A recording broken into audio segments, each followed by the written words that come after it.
नमस्कार, सातारा समय star news चॅनलमध्ये आपले सहर्ष स्वागत आहे. कोरेगावात आझाद चौकातील नगरपंचायतीची अतिक्रमण हटाव मोहीम. मुख्याधिकारी प्रताप कोळी यांच्या नेतृत्वाखाली मोहीम. राष्ट्रवादी काँग्रेसचा थेट विरोध. कोरेगाव शहरातून जाणाऱ्या सातारा-लातूर राष्ट्रीय महामार्ग तसेच आझाद चौक ते नवीन एसटी स्टँड रस्त्यावरील फळ विक्रेते, हॉकर्स आणि हातगाडी विक्रेत्यांनी केलेले अतिक्रमण सोमवारी सकाळी कोरेगाव नगरपंचायतीच्या पथकाने हटवले.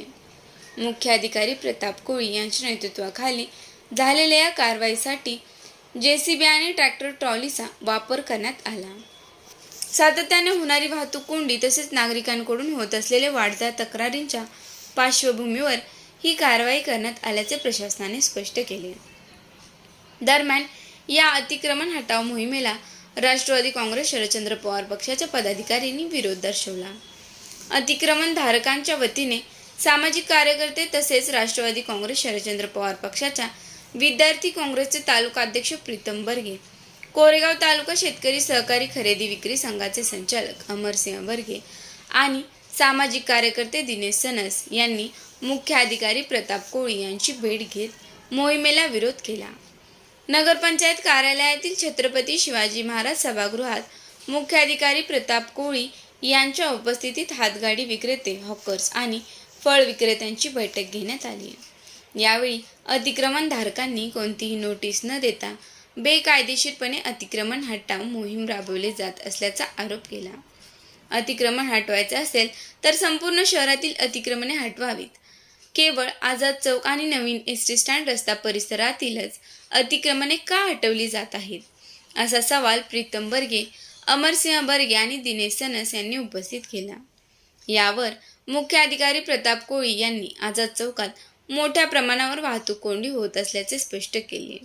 हातगाडी व फळ विक्रेत्यांना पर्यायी जागा सुचविल्यास त्यांना तातडीने तेथे स्थलांतरित करण्याची कार्यवाही केली जाईल. मात्र शहरातील सार्वजनिक रस्त्यांवर कोणत्याही परिस्थितीत अतिक्रमण होऊ दिले जाणार नाही, अशी स्पष्ट भूमिका त्यांनी मांडली. नगरपालिका आणि नगरपंचायत अधिनियमानुसार झालेले अतिक्रमण हटवण्यात येईल, असा इशाराही त्यांनी दिला.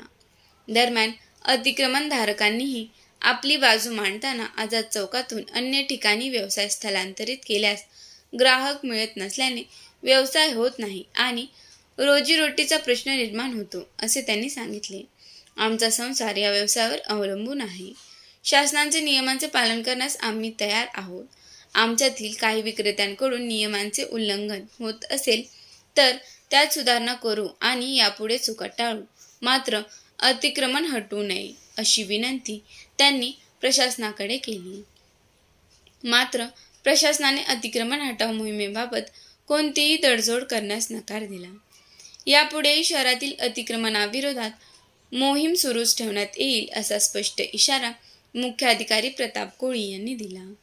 सोमवारी सकाळी मुख्याधिकारी प्रताप कोळी यांच्या नेतृत्वाखाली नगरपंचायतीचे अधिकारी व कर्मचारी आझाद चौकात दाखल झाले.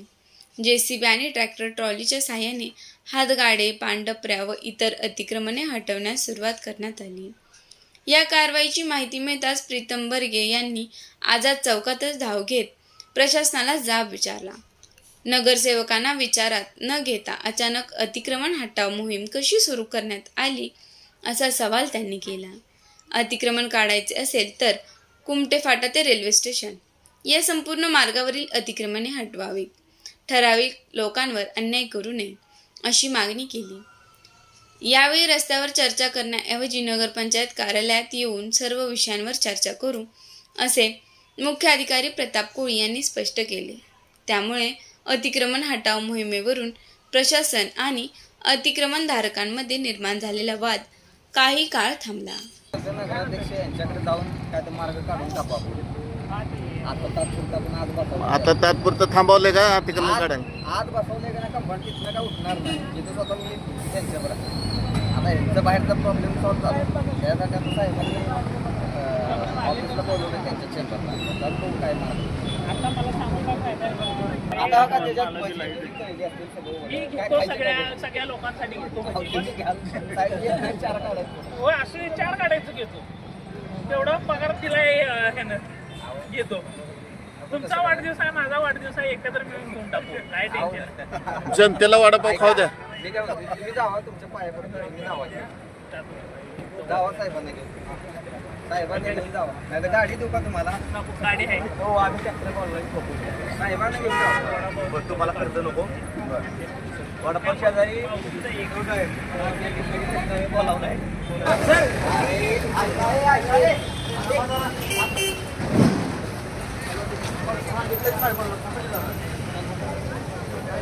जाऊ द्या ऐका ऐका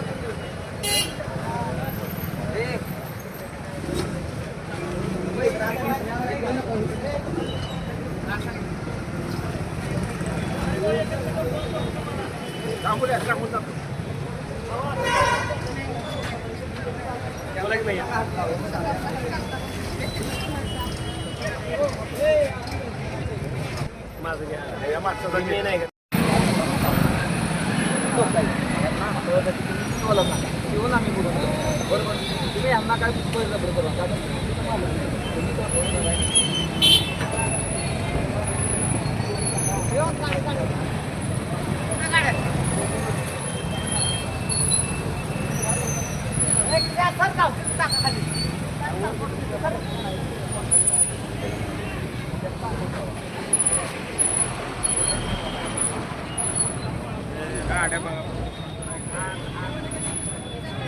आता 13 महिने राहिले होते, आता नेहमी गेलेच की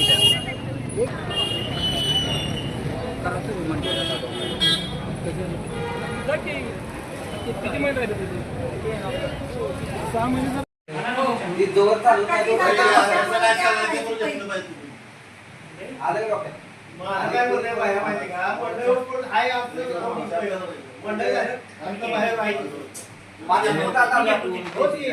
आहे तुम्ही ऐका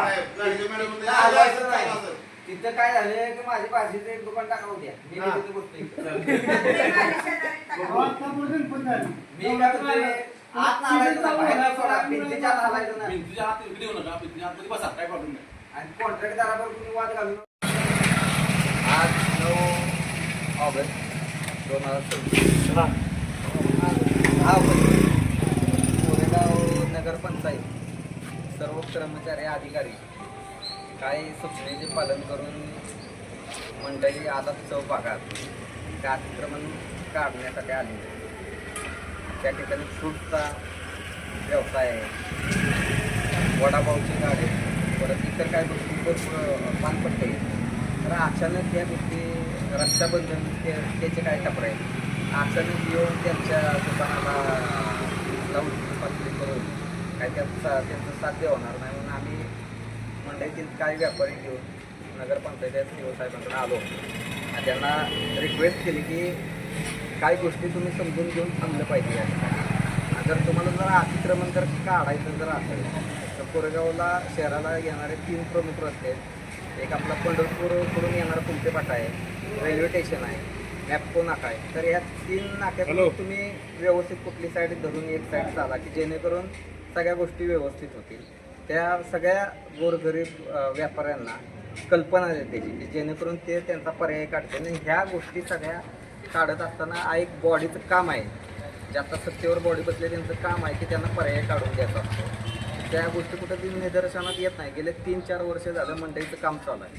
त्यांनी 3-4 वर्षामध्ये कुठं काम बंद झालेलं आहे किंवा चालू आहे आणि काम रखडलेलं आहे ते पूर्ण केलं पाहिजे. आणि त्या ठिकाणी त्यांची जी हक्काची जी जागा होती त्या दिल्या पाहिजेत आणि त्याच्यानंतर ह्यो निर्णय घेतला पाहिजे काढायचा. आता मंडई अजून पूर्ण नाही, त्याचं उद्घाटन नाही आणि आधीच कसं काय तुम्ही ह्या गोष्टी पूर्ण करायला निघाला. तर ह्या गोष्टी होणार नाहीत आणि त्या काय आम्ही साध्य करून देणार नाही. तुम्ही योग्य निर्णय घेऊन यांना मार्ग काढा आणि त्याच्यानंतर हा निर्णय घ्या एवढं सांगतो.